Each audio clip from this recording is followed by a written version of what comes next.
अच्छा, बिस्मिल्लाहिर्रहमानिर्रहीम। आज हम क्वांटम नंबर पढ़ेंगे। तो क्वांटम नंबर क्या है? ये बेसिकली वो नंबर्स हैं जो हमें इलेक्ट्रॉन का एड्रेस बताते हैं कि इलेक्ट्रॉन एक्चुअली किधर एग्जिस्ट करता है हमें। तो it basically show the address of electron, या हम इस तरह कह सकते हैं कि it tells about the probability of electron, कि इलेक्ट्रॉन एक्चुअली एग्जिस्ट किधर करता है। हम पढ़ते हैं, हमने पढ़ा है कि एटम में इलेक्ट्रॉन मौजूद है। अब ये इलेक्ट्रॉन एक्चुअली किधर मौजूद है, हम जैसे किसी को एड्रेस देते हैं तो हम उनको स्पेसिफिकली पहले हम क्या करते हैं, उसको उस सिटी का नाम बताते हैं। सिटी के अंदर फिर उसको उस रोड का नाम बताते हैं, रोड के अंदर फिर उस स्ट्रीट का नाम बताते हैं, और स्ट्रीट के अंदर फिर उसको हाउस नंबर बताते हैं। इसी तरह ये क्वांटम नंबर भी हमें एग्जैक्टली लोकेशन बता रहे हैं कि इलेक्ट्रॉन किधर एग्जिस्ट करता है एक्चुअली। ये हमारे पास 4 नंबर हैं। इसमें से जो पहला नंबर है हमारे पास है प्रिंसिपल क्वांटम नंबर, दूसरा हमारे पास है एजमूथल क्वांटम नंबर, नंबर 3 पे है हमारे पास मैग्नेटिक क्वांटम नंबर, और नंबर 4 पे है हमारे पास स्पिन क्वांटम नंबर। सबसे पहले आ जाते हैं प्रिंसिपल क्वांटम नंबर। ये जो नंबर है हम इसको n से डिनोट करते हैं। ये हमारे पास 1 से स्टार्ट होता है, n इज इक्वल टू 1 भी हो सकता है, 2 भी हो सकता है, 3 भी हो सकता है, 4 भी हो सकता है, 5 भी, and up to so on. ये हमें क्या बताता है? It tells about the shell.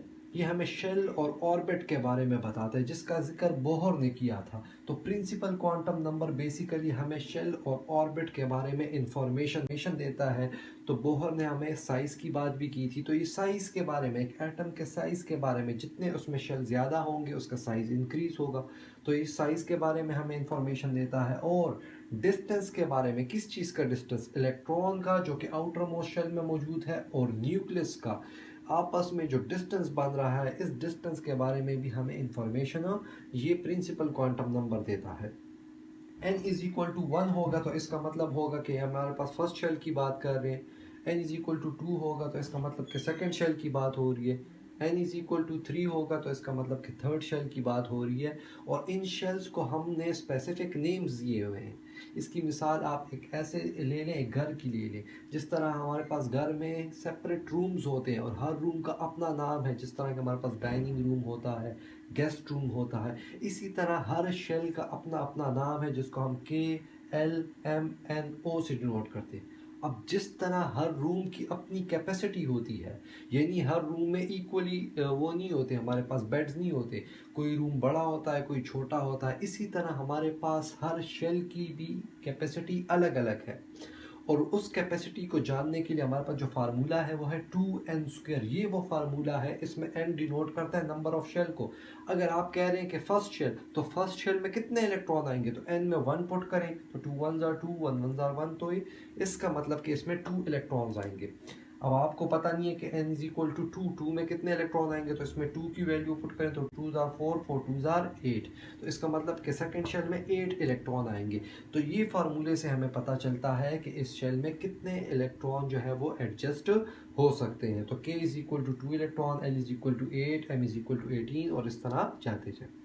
अब आते हैं दूसरे नंबर की तरफ, एजमूथल क्वांटम नंबर। एजमूथल क्वांटम नंबर के मुख्तलिफ नाम हैं। इसको जो है हम एंगुलर मोमेंटम क्वांटम नंबर का नाम भी देते हैं, क्योंकि इससे हमें इलेक्ट्रॉन के एंगुलर मोमेंटम के बारे में पता चलता है। इसको हम सेकेंडरी क्वांटम नंबर भी कहते हैं। सेकेंडरी इस वजह से कहते हैं क्योंकि ये दूसरे नंबर पे है, तो इसको हम सेकेंडरी क्वांटम नंबर भी कहते हैं। इसको हम ऑर्बिटल शेप क्वांटम नंबर भी कहते हैं। क्यों? क्योंकि अभी हम पढ़ेंगे कि एजमूथल क्वांटम नंबर हमें शेप्स के बारे में बताता है, ऑर्बिटल, तो इसके मुख्तलिफ नाम है हमारे पास।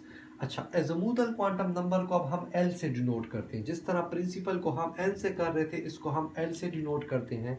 ये हमारे पास n वाला 1 से स्टार्ट हो रहा था, लेकिन एजमूथल क्वांटम नंबर हमारे पास 0 से स्टार्ट होंगे। ये हमें क्या बताता है? अब शेल के अंदर हमारे पास सब शेल होता है, तो ये उस सब शेल के बारे में हमें, यानी ऑर्बिटल के बारे में हमें इंफॉर्मेशन देता है एजमूथल क्वांटम नंबर। दूसरा, ये हमें शेप्स के बारे में बताता है कि शेप किस तरह होगा। एस सब शेल है हमारे पास, इसमें मुख्तलिफ, जिस तरह हमारे पास ऑर्बिट मुख्तलिफ थे, शेल्स मुख्तलिफ थे, KLMN, इसी तरह अब सब शेल भी मुख्तलिफ है। ये हमें बताता है हमारे पास 4 किस्म के ऑर्बिटल हैं, SPDF। तो किसी भी वैल्यू के लिए हमारे पास अगर n इज इक्वल टू 1 होगा तो उसके लिए l क्या होगा? 0 होगा। इसका मतलब है कि k शेल में हमारे पास जो है वो s ऑर्बिटल आएगा। सही है ना। इसको अगर मैं इस तरह ड्रा करूं तो ये हमारे पास हो गया न्यूक्लियस। तो इस शेल में हमारे पास जो, और एस का शेप, ये हमें शेप के बारे में बताता है। एस हमारे पास स्फीरिकल शेप है, यानी गोल शेप में है। तो इसका मतलब कि इधर जो ऑर्बिटल मौजूद है या सब शेल मौजूद है वो हमारे पास एक ही है, और वो कौन सा है, वो एस ऑर्बिटल है। इसी तरह जब हम सेकंड पे जाते हैं, अब आगे जाके हम पढ़ेंगे, ठीक हो गया। तो ये हमें शेप्स के बारे में बताता है। एस स्फेरिकल शेप है, पी डम्पल शेप है, डी डबल डम्पल शेप है। और इसका जो फार्मूला है फाइंड करने का वो है हमारे पास L is equal to n minus one. यानी अगर आपका एन वन है, फर्स्ट शेल की बात करें तो वन पुट करें, वन माइनस वन जीरो, तो इसका मतलब कि आपका सब शेल जीरो आ रहा है। अगर आपका एन टू है तो टू पुट करें, टू माइनस वन, तो इससे आ जाएगा वन। इसका मतलब कि L इज इक्वल टू जब वन हो जाएगा तो ये हमारे पास बन जाएगा पी ऑर्बिटल। और जब आपके पास जो है n is equal to three put करेंगे तो थ्री माइनस वन, इधर से आ जाएगा टू, तो टू आपको कौन सा है, वो है डी ऑर्बिटल। तो इस तरह आपको पता चले कि कौन सा ऑर्बिटल अब इधर मौजूद है। अब आते हैं नंबर थर्ड की तरफ, मैग्नेटिक क्वांटम नंबर। इसको हम एम से डिनोट करते हैं। मैग्नेटिक क्वांटम नंबर हमें क्या बताता है, बेसिकली हमें ओरिएंटेशन ऑफ ऑर्बिटल के बारे में बताता है कि मैग्नेटिक क्वांटम नंबर, इसको हम एम से डिनोट करते हैं। मैग्नेटिक क्वांटम नंबर हमें क्या बताता है, बेसिकली हमें ओरिएंटेशन ऑफ ऑर्बिटल के बारे में बताता है कि ऑर्बिटल किस तरह ओरिएंटेड है। ओरिएंटेड का मतलब क्या है कि हमारे पास इलेक्ट्रॉन किधर किधर एग्जिस्ट कर सकता है, एक सब शेल में कितने ऑर्बिटल होंगे। शेल के अंदर अब जिधर इलेक्ट्रॉन एक्चुअली मौजूद है, वो थ्री डायमेंशनल जगह जिधर इलेक्ट्रॉन मौजूद है, ये हमें उसके बारे में इंफॉर्मेशन देता है magnetic quantum number.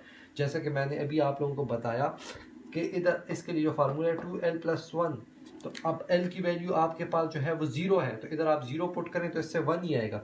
It means कि इधर एक ही ऑर्बिटल मौजूद है। कौन से शेल में, फर्स्ट शेल की बात करूं। अब जब मैं सेकंड शेल पे जाता हूं तो सेकंड शेल पे मेरे पास n की वैल्यू 2 हो जाएगी। जब n की वैल्यू 2 हो जाएगी तो l की वैल्यू मेरे पास 1 हो जाएगी। तो जब 1 हो जाएगी इट मीन्स कि इधर 1 में पुट करूंगा तो 2 1 आर 2, 2+1 3। इसका मतलब है कि यहाँ पे 3 ऑर्बिटल होंगे, जीरो, ये हमारे पास जीरो हो गया, ये -1 और ये हमारे पास +1। तो आप लोगों ने देखा होगा कि 2 में हमारे पास जो है वो 4 ऑर्बिटल होते हैं। 3 जो है ये वाले हो गए, px py pz, और एक जो है एस ऑर्बिटल भी इसमें मौजूद होते हैं। तो 4 किस्म के सेकंड शेल में हमारे पास देखें, पी को हम इस तरह डंपल, तो एक डंपल, दो डंपल और तीन डंपल, ये आपका पी एक्स हो गया, ये आपका पी वाई हो गया, ये आपका पी जेड हो गया, और एक जो है वो नंबर हमें बताता है कि इलेक्ट्रॉन स्पिन कैसे कर रहे हैं। तो इलेक्ट्रॉन दो किस्म के स्पिन करते हैं हमारे पास, एक क्लॉकवाइज डायरेक्शन में घूमते हैं, एक एंटी क्लॉकवाइज डायरेक्शन में घूमते हैं। तो क्लॉकवाइज को हम +1/2 से रिप्रेजेंट करते हैं और एंटी क्लॉकवाइज को हम -1/2 से। तो ये एक्चुअली हमें स्पिनिंग ऑफ इलेक्ट्रॉन, ये जो आप ऑर्बिटल में जो इस तरह इलेक्ट्रॉन्स को मेंशन करते हैं, तो ये बेसिकली इसके जो अपोजिट स्पिन आए हैं, ये आपको स्पिन क्वांटम नंबर से पता चलता है कि इलेक्ट्रॉन जो है वो अपोजिटली स्पिनिंग कर रहे होते हैं। तो स्पिन क्वांटम नंबर हमें स्पिन ऑफ इलेक्ट्रॉन बताता है, इसकी मूवमेंट के बारे में बताता है।